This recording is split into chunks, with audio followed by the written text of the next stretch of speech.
Welcome, everybody, to episode 30 of Black and Gold Weekly, a Boston Bruins show here on YouTube in partnership with Black and Gold Productions. 30 weeks in a row, we have put out an episode here, and thank you guys all so much for tuning in and watching each and every week. We've got some Boston Bruins news to talk about this week. A few pretty major things have happened since the last time we spoke last Friday, and also the schedule just dropped. The 2021-22 NHL schedule is here, and we are going to be delving into that and looking at Boston's schedule this coming season as well. I apologize for this. It's probably going to be a pretty short episode, though. I've had a very, very busy week and a lot going on, but I didn't want to do nothing because, like I said, it's been 30 straight weeks now with a show, so something is better than nothing. And we've definitely got some really interesting stuff to talk about. So hopefully you guys will stick through all the way and we can get some thoughts out on all of these different things that have happened. Before we begin, I just want to say thank you to Mark Allred and the entire team at Black and Gold Productions. This show would not be happening without them. So a big thank you to B&G and to Mark and to everyone for all the support. And as always, I want to draw your attention to the links in the description of the video. There's Boston Bruins apparel, there's NHL Any Team apparel, and there's NCAA college apparel as well. 3 separate links in the description. Tons of variety in different products that you have to choose from. So if you are in the market for any of those things, please check out the links down in the description. The first one is for Bruins. The second one is for any NHL team. And the third one is for college. And again, a lot of different stuff to choose from. So please check that out.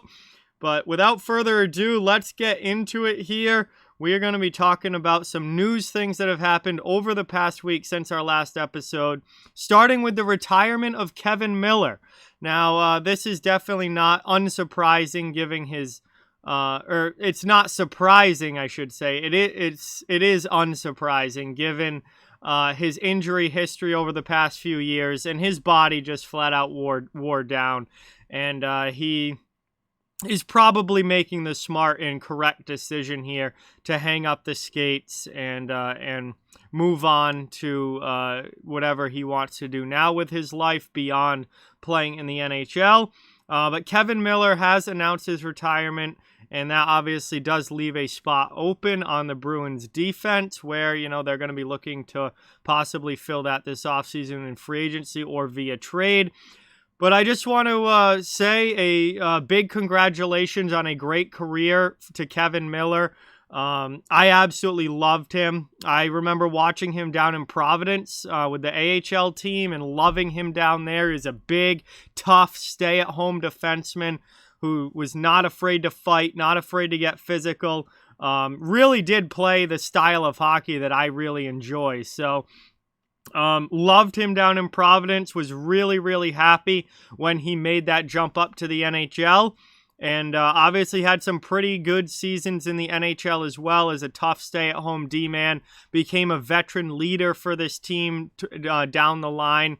And obviously it's unfortunate that things ended the way that they did, with him having all of the injury issues and missing a lot of time over the last 3 seasons. But Miller was one of my favorite guys and really fun to watch. Awesome dude. Played my brand of hockey without a doubt. And congratulations again on a tremendous career. Definitely going to miss watching him. But I do think that, you know, with the injury history, it's probably the right choice for him to retire. And, you know, his body has already been beaten up enough. I think it's time for him to look ahead to the rest of his life after hockey and make sure that he is still in good health and in good condition beyond the, you know, where he's at right now and down the line. So I definitely think that it's probably the right choice. But again, big congratulations to Miller on a great career, and he was an absolute beauty, great to watch, and I'm definitely going to miss him. The other thing, also, Jeremy Lauzon, gone in the expansion draft last night. Well, 2 nights from when you guys are seeing this, Wednesday night, Seattle took Jeremy Lauzon from the Bruins in the expansion draft, which means Boston is down another defenseman here, as one of their young up and coming D-men gets picked up by Seattle, which was expected. I thought Lauzon was going to be the guy that they took, and they did. So obviously, this isn't a back-breaking, devastating loss for the Bruins, but it does hurt. It does hurt. It's not like Boston gave up nothing here. Lauzon, is only 24, still has room to grow, still has upside, and was turning into a pretty solid, bottom pair type D-man, and maybe had room to grow into a top 4 guy potentially down the line, but was certainly growing into a solid, kind of defensive defenseman on your bottom pair. And that's definitely a loss for the Bruins. And the other thing about Lauzon is that he could play both sides. So that's versatility gone right there as well. He could play the left side or the right side. So while it's certainly not a devastating blow to the Boston Bruins, it is going to hurt a little bit not having him there anymore.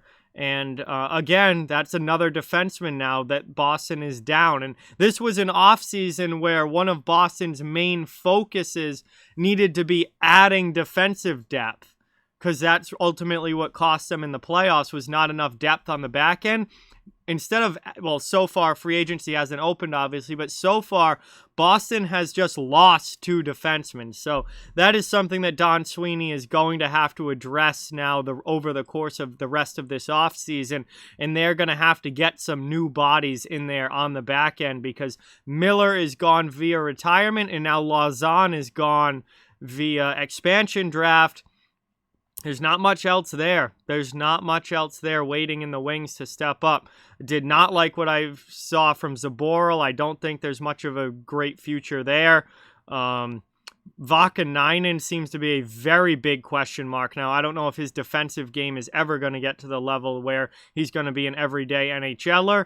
And after that, there's not much there. Not at least that's close to being NHL ready for the Bruins. So they're definitely going to have to add some defensemen in free agency this offseason and help try and bolster that D-core up and try and get some more depth there without a doubt. But Lauzon now gone as well. And definitely want to wish Jeremy Lauzon all the best. I mean, he was a good young player and someone that I watched in Providence quite a bit and liked what I saw down there. He was kind of a stay-at-home, could be physical at times, tight checking defensive defenseman. Didn't really bring a whole lot to the table offensively, but that's fine if that's your role where you're a defensive guy.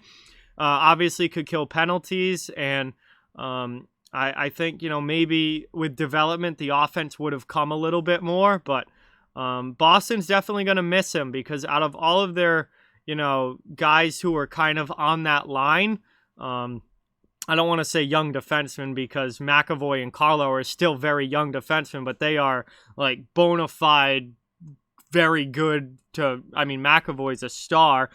Carlo is a very good NHL defenseman, but as far as the guys that were kind of towing that line between AHL, NHL, I do think Lauzon was the best out of all of them. So it definitely does hurt a little bit, but best of luck to Jeremy in Seattle. I hope that he does well. Definitely wishing him the best going forward, and we'll see how this season goes for him out west with, Jay Leach, his old coach down in Providence, is now an assistant coach with Dave Haxtell in Seattle, so he'll be reunited with Jay Leach, and hopefully things go well for him out there.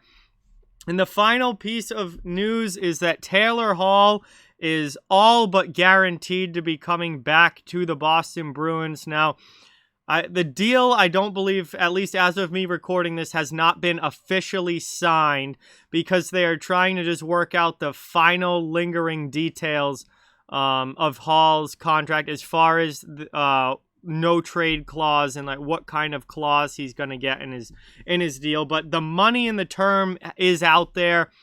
4-year deal, $6 million per season for Taylor Hall to stay in Boston. And I absolutely love this deal for Don Sweeney and the Boston Bruins. Hall was excellent coming in from Buffalo at the trade deadline last year. And I'll be the first to admit, I had major questions heading into, or when that trade was made, whether or not Hall was going to work out here. Taylor Hall answered all of those questions. He fit in extremely well. He played great. He put up points. He was a difference maker on the second line for the Bruins after the trade deadline when he came over. Obviously, kind of went cold a little bit in the Islanders series in the playoffs, but it wasn't just Taylor Hall. It was the entire team that really kind of fell off in that Islanders series, and it ultimately led to the Bruins losing. Definitely not going to hold that, against him individually. That's more of everybody just kind of dropped off there. Overall, I absolutely love what I saw from Taylor Hall in a Bruins uniform, and I am very, very excited that he is going to be coming back on a semi-long-term deal here with Boston. And I love the deal. Like, I did not want a 6-year deal. I said 3 to 4 years was what I wanted Boston to do as far as term goes, and it's a 4-year deal. So right on with that, exactly what I was hoping for. And I said somewhere between $5.5 and $6.5 million. I did not want to spend more than $6.5 million on Hall. The Bruins did not have to. $6 million, I think, is a very, very reasonable cap hit for what Taylor Hall could potentially bring to the table. I'm hoping for a 30-goal season from him next year, at least 65 to 70 points. And I think he's going to be a big-time performer, hopefully, for the Bruins. And very, very excited to have him back.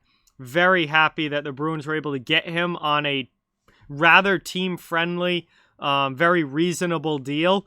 They didn't go out there and try and give him $8 million like Buffalo did last season, which was way too much. They didn't sign him to some obnoxious 6 or 7 year deal where he's going to be in his mid-30s by the time it's done. No, they went out, they got Taylor Hall on a 4-year deal at $6 million per. I think it's a great deal all around, and I am really, really happy that he's going to be back in a Bruins uniform this coming season. So those are the major Bruins news things that have happened over the course of the past week. Kevan Miller retired. Carlo is going back. Jeremy Lauzon was selected by the Seattle Kraken in the expansion draft, and Taylor Hall has a deal in place at 4 years, $6 million per, to return to the Boston Bruins. We're just waiting on official confirmation on that happening, but the deal does appear to be in place. So big news there. Very, very excited for that and very happy about that. The other thing that has happened now is the schedule. Now, the preseason schedule, which I'll talk about as well, has been out for a little bit, but the full regular season schedule for the Boston Bruins, and not just the Boston Bruins, the entire NHL, but obviously Boston is part of that, just dropped here tonight, Thursday night. It was on SportsCenter. The live drop was on SportsCenter. And we're going to have hockey back in October. And I know it seems like the season just ended, but I'm already getting excited for hockey coming back in October. And going to be really fun to watch the Bruins back on the ice. And I'm really excited to see which of their games are on ESPN or TNT, because I'm really excited to see the new networks and what they bring to the table as far as the broadcast, the presentation. I'm definitely thinking it's going to be different from what NBC was doing. So I'm really excited for this new season to start and to be watching these games on TV again and see how it goes with the new television networks involved, which I think is really exciting. But anyway, let's get into it here, taking a look at the preseason schedule for the Bruins. So their preseason starts on Sunday, September 26th. They are at Washington for a 5 p.m. game. They have 6 total preseason games. Their second one comes on Tuesday, September 28th at 7 p.m. They are at the New York Rangers. Then on Thursday, September 30th, they get their first home preseason game against the Philadelphia Flyers at 7 p.m. On Saturday, October 2nd, another 7 o'clock game. Actually, they're all 7 p.m. games except for the 5 p.m. Start and the first game, but the rest are all 7 p.m.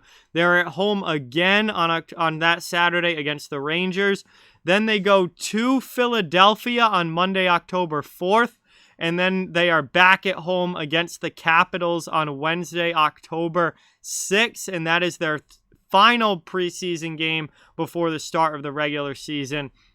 And as you can see, they've got 2 games against the Capitals, 2 games against the Rangers, and 2 games against the Flyers. So they don't actually play anyone in their division in the preseason. They play 3 different Metro teams 2 times each for their preseason schedule.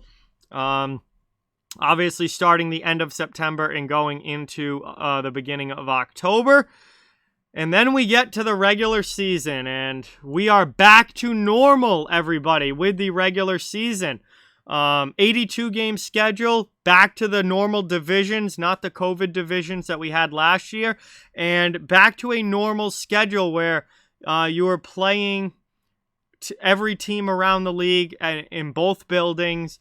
Full travel, not the only in-division play like we had this past season. It is back to a normal NHL schedule, a normal NHL season like we had, in 2019-20 before it got cut short, and very different than what we had last year with the only divisional play and the series of games against each teams and stuff. It's not like that again this year. It is back to what we are used to being a regular NHL schedule. So let's take a look here. October and November, Boston starts their season against the Dallas Stars on October 16th. So they have a pretty late start. The rest are some of the league. The first games start on October 12th, which is the Tuesday of that week. Other teams start on Wednesday the 13th, but those are the first 2 days of NHL action is the 12th and the 13th. Boston doesn't play until the 16th, so they do have a later start than a lot of other teams this year, and they start against a Western Conference opponent in the Dallas Stars. Then they go on the road after starting at home to playing at Philadelphia and Buffalo. They come back home for a one-off game against San Jose, and then they go to Carolina and to Florida. Then they come back home to play Florida on October 30th, and that is their final game of the month of October. They have Halloween off. Actually, they've got a few days to start November off too. And then on November 4th, they play the Detroit Red Wings at home. Then they go to Toronto. They play Ottawa and Edmonton. Then New Jersey and Montreal back-to-back. Then they have a whole week off here, which is kind of weird. 5 straight days, Monday through Friday off from November 15th through November 19th. But then they come back on November 20th and 21st with back-to-back games. They're at Philadelphia and then home against Calgary that weekend. Then they play Buffalo on November 24th, which would be the day before Thanksgiving.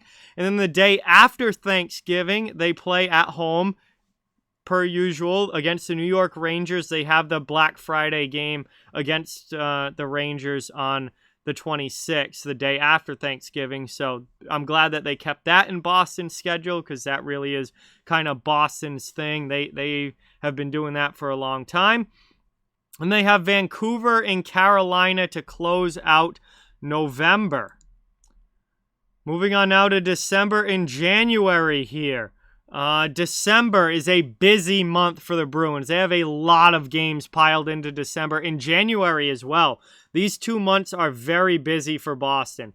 They play December 2nd against Nashville. They play against Tampa on December 4th. Then they have up until the 8th off, but then they have back-to-back games. They do their Western Canadian trip 8, 9, 10, 11 of December. 8th, they have Vancouver. 9th, they have Edmonton. They get a night off on the 10th, and then on Saturday night, the 11th, they play Calgary.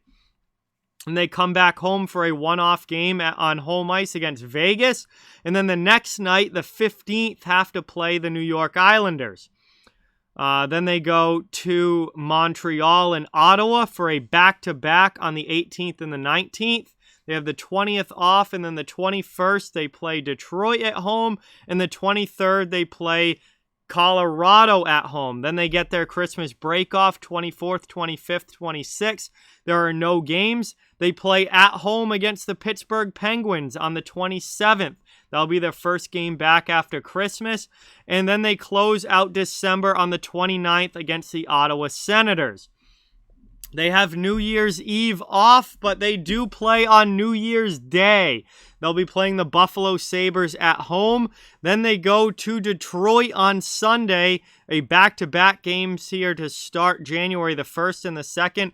At home against Buffalo on the 1st, at Detroit on the 2nd. Then they come back home to play the Devils and the Wild on the 4th and the 6th. The 8th, they go to Tampa Bay, 10th at Washington, 12th at Montreal. 13th, another back-to-back set here. 13th, they're back home against Philadelphia. 15th, they're at home against Nashville. They have a long homestand here. Nashville's home. Carolina on the 18th is home. Washington on the 20th is at home. Winnipeg on the 22nd and Anaheim on the 24th are at home. Then they go out west for a little bit of a trip here. To end January, 26th, they're at Colorado. 28th, they're at Arizona. And 30th, they are at Dallas. And that will finish out the month of January for them. And that brings us into February. Now, February, as you can see, only 4 games. I will explain. They come back home on Tuesday, February 1st to play the Seattle Kraken for the first time in franchise history. It will be Kraken versus Bruins. That will be an interesting game. I will definitely be watching that one. And then they have, well, basically 3 weeks off, or actually almost a little more than 3 weeks off. And why is that? Well, one, the All-Star break is coming up. The first weekend in February will be All-Star weekend, and then it is off to the Olympics, potentially. Well, in the schedule now, it is off into the Olympics for the NHL players.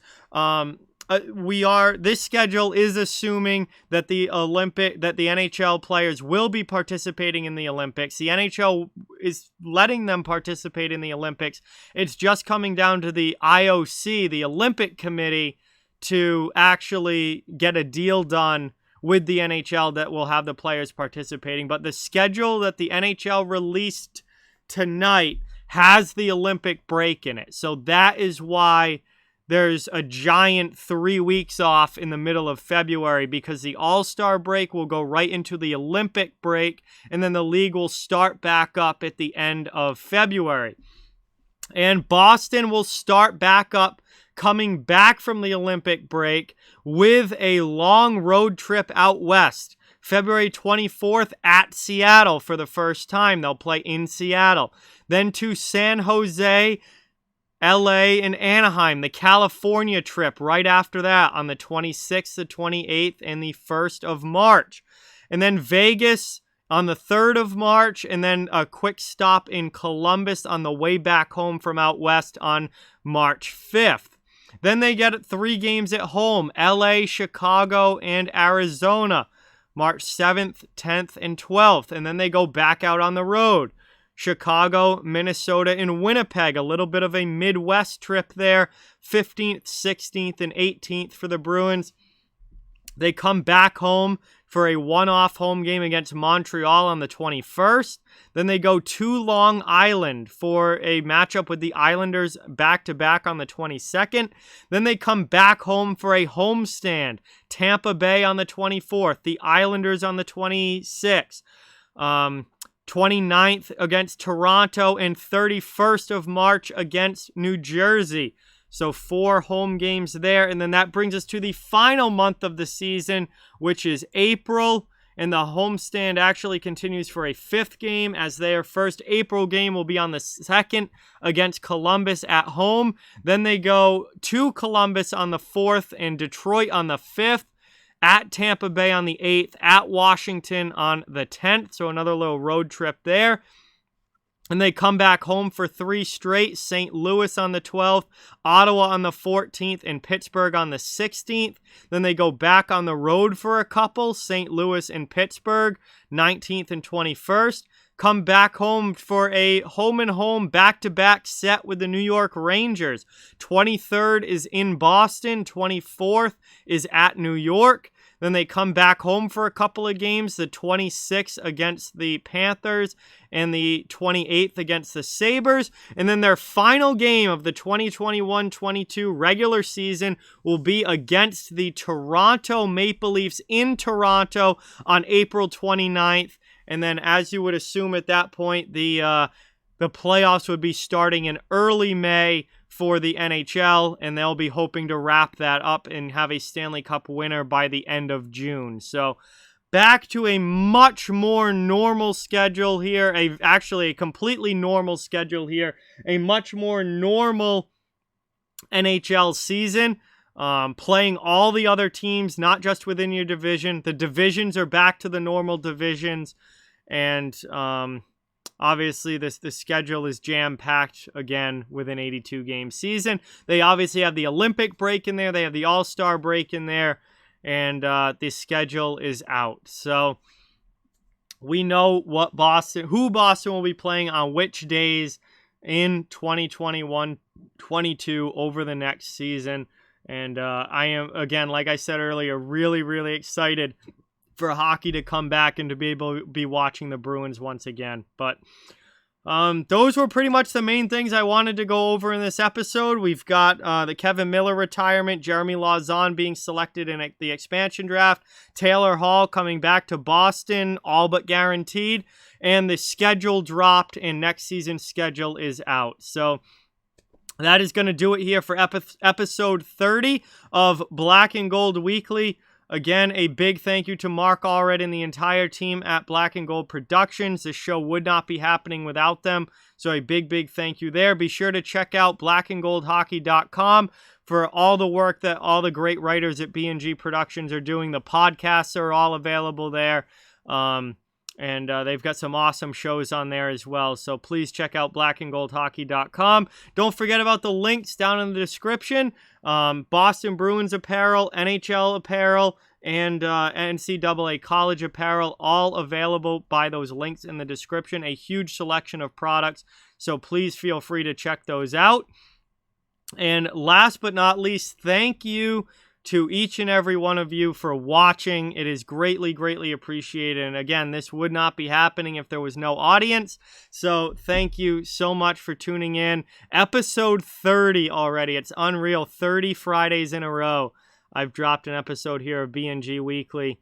And that is pretty darn cool. So thank you guys again so much for all of the support. I hope you guys enjoyed this episode. I'm sorry it was a little bit short, but it's been quite a week.